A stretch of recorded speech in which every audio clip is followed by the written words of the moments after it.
guys, welcome back to my channel, Jordan Mind, Body, and Soul, where we learn to take care of ourselves, mind, body, and soul. And today's video, as you already know from the title, is about my first trimester symptoms, which I'll explain at the end, and then just the overall concerns with carrying a baby while Black, being a Black pregnant woman. So just for starters, Black women are 3 times more likely to experience complications during pregnancy than any other group of women. And that statistic alone for me is frightening, because it just brings up so much that has been unresolved for centuries with the disparity between Black women and other groups of women, and the care that we're able to have for ourselves and for our families and for our bodies, spiritually, physically, emotionally, just like everything just comes to mind for me. But I try to keep in mind that although that is a very real statistic, that there is now more Black doctors, there are more Black OBGYNs, there are more Black nurses that can put us in a space to where we feel safe. So if you have certain expectations or desires that you want for your medical staff or your doula or your team, whatever the case may be, it is important for you to have that. I don't care what anybody else has to say. I don't care what anybody else thinks about it. This is a very, very, very important time for you. You are carrying a life. You're bringing life into this world. So every desire that you have matters. Everything that you request matters and should be completed without question.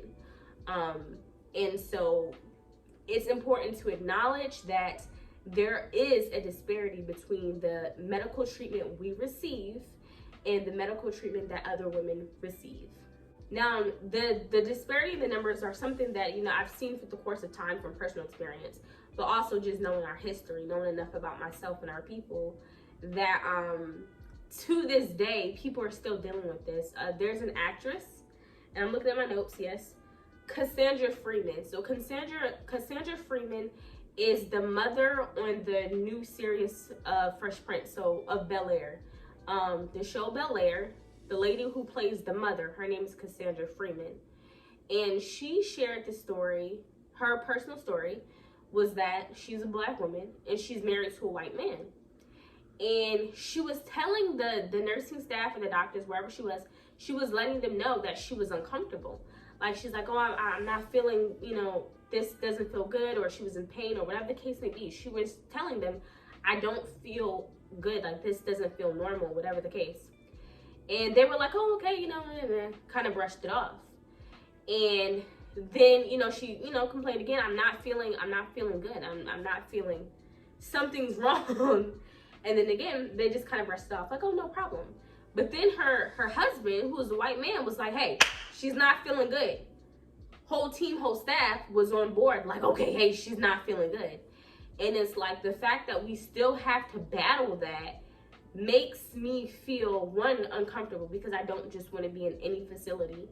And then 2, I want to know my staff. I want to know who, you can't pick and choose who can be your doctors or your OB.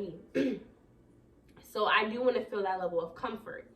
And just hearing a story like that is super disheartening, because it shows yet again our cries can be ignored. There were a few other YouTubers who died, and although I don't know the details of their story or their personal health history or any of those cases, just from the comments and then listening to their family members talk about the experience, it's a lot of the same things. Like, they were complaining or saying something was hurting them or bothering them, and then people kind of brushed it off, and that's not okay.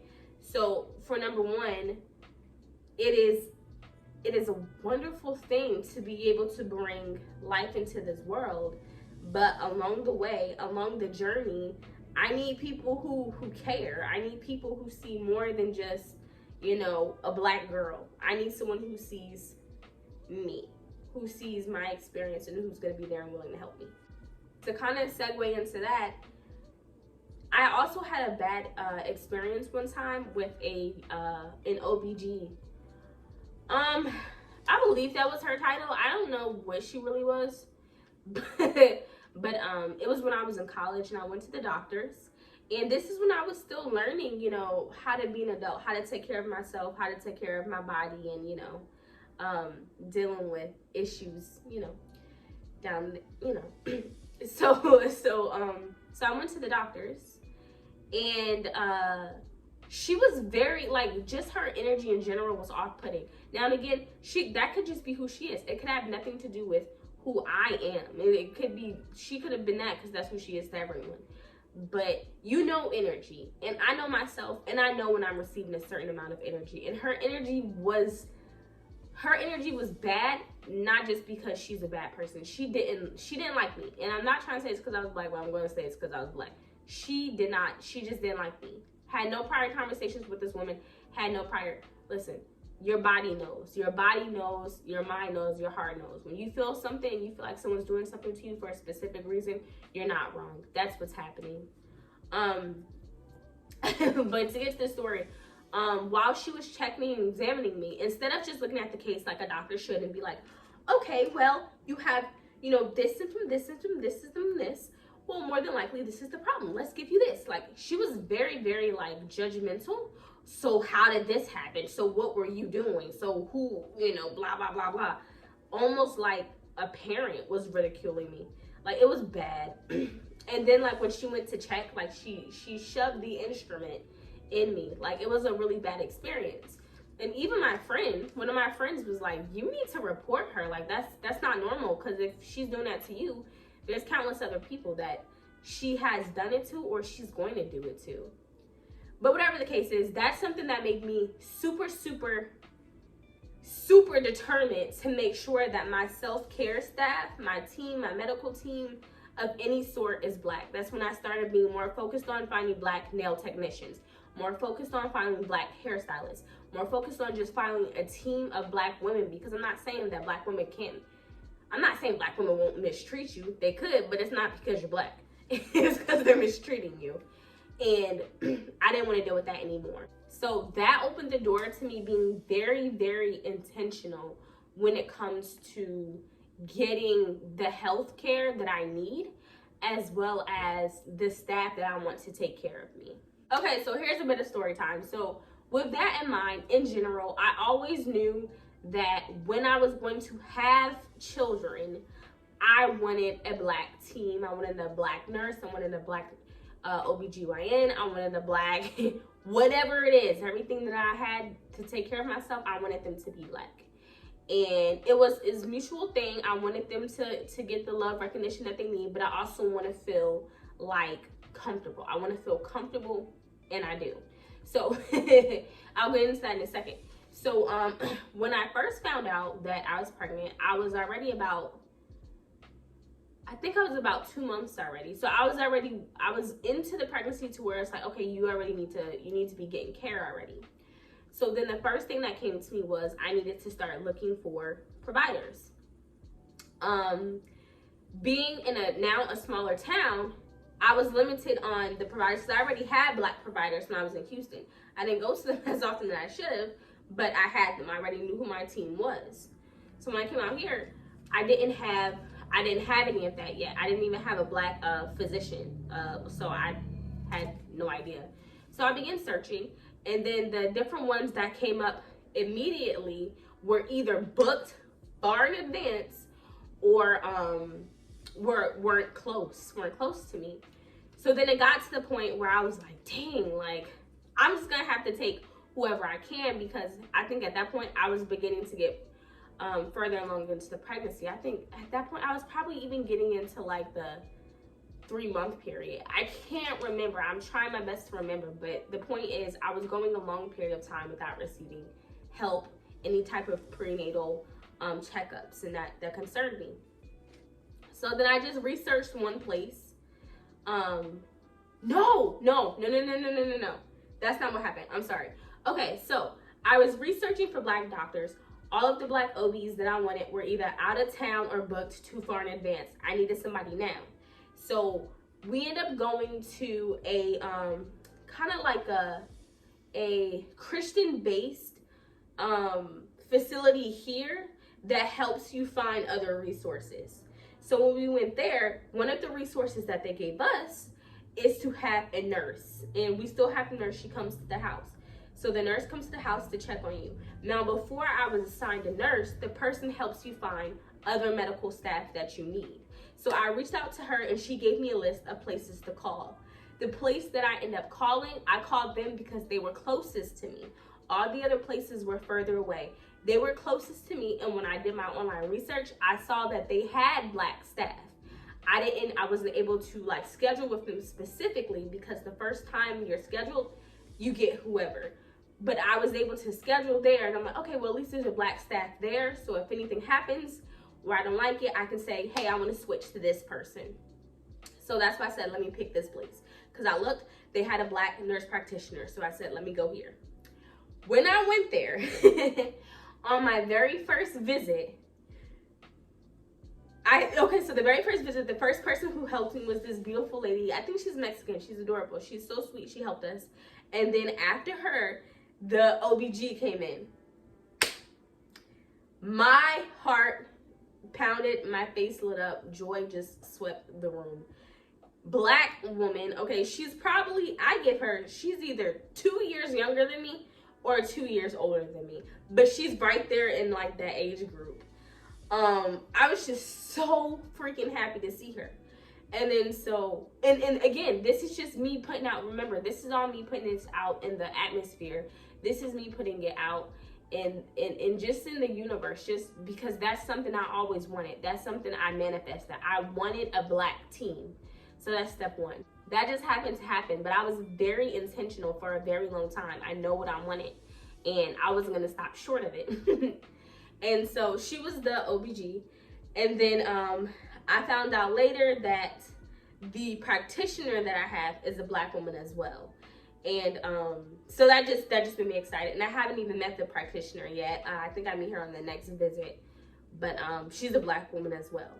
So I was very strategic with how I went about doing it. Like I said, I wasn't able to get the specific doctors I was looking for. So I took myself to a facility where there were Black OBs available. And then if I was assigned someone else, I was just going to say, hey, can I switch to this person? It was that simple. It ended up working out perfectly. So as of right now, the team is Black. I do have the nurse that comes here and helps. So again, like I said, so the faith-based facility that helps you like find other resources and helps you like throughout your pregnancy. They assigned a nurse, and she's not Black, she's a white woman, but she's super sweet. She's loving, and she's genuine. She's cool. So she's more so informative. She's more of a compliment to it, to where she's on call, to where I can ask questions any time of day, ask her any type of questions regarding the pregnancy or like my body and how I'm feeling, and she'll assist me with that. But yeah, she's awesome. So just saying that and sharing that part of the story, ladies, I just want you to know that, first off, there are different sites and resources that we can have, and in the comments can be somewhere we can share that for other women who are also looking for a Black staff to help take care of them during their pregnancy. But again, you're not off, you're not crazy, you're not whatever you may think you may be for wanting and desiring that. And for me, like I said, that's something that I've always wanted, and I feel like I was so heavy on being intentional about it that although it didn't work out, or although it didn't happen the way that I thought it would happen, it ended up working out for me. And that's something that I got and always wanted. Okay, so now let's get into the fun part. The symptoms that I had during my first trimester. And I know that the symptoms can be different and vary for people, but we're going to go into the experiences that I had. So I'd say about 6 to 10 weeks, and maybe even 6 to 15 weeks, I had horrible nausea. Like, I was nauseous. Everything made me sick. The smell of things, the taste of things, and just standing, just feeling everything horrible. And like me, like I said, I'm usually pretty healthy. Like, I usually don't have to worry about going to the doctors or having any other symptoms of anything. I'm usually 100% on my health. So anything that just makes me feel sick or uncomfortable is just disheartening. I was throwing up all the time. Morning sickness was horrible for me. Like, horrible. Violently throwing up. And I'm sorry, I don't want to share any details with y'all, but violently burning of the throat, like fully engaged in it. Then out of nowhere, I developed bionic smelling to where I could literally, it was a superpower. Like I smelled everything. I can smell what the neighbor is cooking. I can smell my dog. Like, oh my God, rest in peace, Sammy. I smelled everything. Like, I smelled him. I smelled the cat. Even my boyfriend, like the smell of like cigars or like anything like it. I never liked those smells anyway, but like it just intensified. The sense of smell was so intense. Horrible. Another thing that I experienced, I remember, was food aversion. So I just didn't want anything. Like, nothing tastes good, nothing smelled good, nothing was appetizing. Like, I just did not want, honestly, I just didn't want to eat. And a lot of it was because I couldn't keep the food down. Like, I couldn't have water. Water would make me throw up. I had to have lemon water or ginger ale. And the ginger ale helped a lot because it gets you to burp. So I got to get rid of like a lot of like that gassy feeling that builds up. But that was just horrible. And I'm a person who likes to eat a lot. I'm small, but I eat a lot. And not being able to eat was torture. And that kind of goes into another thing for me. So for a while I was pescatarian. And then once I met my boyfriend, I'd say I was about I was probably about 80% pescatarian. And then now I just eat anything. But prior to that, like, I was very big on not eating pork. I didn't start eating pork again until I met him. And I was like pork free probably for about a year, if not. And that means like I didn't prepare pork. I didn't buy it. If I went to get a pizza, I might have like bacon on it, but just very little. Like I didn't really eat a lot of pork. And when I was pregnant, or excuse me, in the first trimester of my pregnancy, I could not stomach pork. Like, the smell of it, the texture of it, the taste of it, like everything about pork was just turning off anything that told me to eat. Like, it was just, I couldn't eat it. And to me, that was a big thing, listening to my body, because I know for a while, like, pork is not one of the best choices you can have when it comes to food. So it made me turn in and listen to what my body is saying, but to also consider that I may be pescatarian or vegan in the very near future. I feel like this pregnancy has really made me in tune to my body, into what it's feeling. And so anytime it tells me like, hey, let's not eat that, I feel like my body genuinely doesn't want those things, but because in normal circumstances when you're not pregnant, I don't have any extra symptoms or any extra just body functions that are telling me not to do it, so I do it. But I feel like I'm really paying close attention to what my body is not feeling in pregnancy, because I feel like that carries over to what my body really doesn't want or desire. So to go with that, I was down to soup and toast for the longest. Just toast in the morning, soup when I could in the afternoon. And then a lot of nights it was even hard for me to eat dinner. Like, I wasn't really eating because I was just so sick. My morning sickness was so bad. And then because of that, not really eating a lot, being dehydrated, I was dizzy a lot and tired because I didn't have food. So it was a whirlwind of fun. And then also, this is more so for the second trimester, but I stopped liking steak for a while too. I stopped liking beef for a while too. So honestly, like, meat in this pregnancy don't really like get along all the way. But that's something I'm still trying to work out. But I feel like especially in the first trimester, meat was not my friend. I didn't like touching it. I didn't like smelling it. And especially raw meat, I couldn't even really prepare it and cook the meals I wanted to cook with the love that I wanted to, because the smell of meat was driving me crazy. Now, the next thing, naps. I've always been a napper. Like, since college, I've been a person who needed to take naps to get through the rest of my day. And so I've always had my naps. My naps they mean the world to me. But my naps became more needed. And they're back to being more needed. I have a couple of days where I'm like, no, I don't need one today. But I need my naps. So that's something that like I have to have in order to get through the entire day. And lastly, just to wrap up this video, because it's getting a little bit longer than I thought it would be, prenatals. When you're picking your prenatals, really talk to your OBGYN and really listen to your body, because the prenatals that I was given, I was instructed to take at night. And I was instructed to take them at night because she said they can make you nauseous. So I had one nurse tell me, take them at night because they can make you nauseous. And then I noticed that when I took them at night, I would sweat. And I'm not a person who usually sweats. Like, I ran a marathon and barely had a drop of sweat on me. A marathon in Florida in like early spring. Barely had a drop of sweat. So I'm not really a person who sweats a lot. Gotta change position, y'all.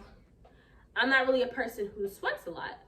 But I sweat like I just got out of a swimming pool. Like, you can literally see the sheets are soaked when I take the prenatals at night. Listen to what your body tells you. And it does help to have some type of journal or some type of documentation, an app, your notebook, whatever it is that kind of tracks your symptoms so that you can communicate that with your OB. And, you know, I told my OB about it. I was like, I sweat like I am in a sauna. Like, it's bad. And there's two things. So she told me it could be because I eat a lot of spicy foods. But she's like, it's more than likely the iron. Because that's the first thing she said. She's like, it's the iron. Whew, I'm out of breath.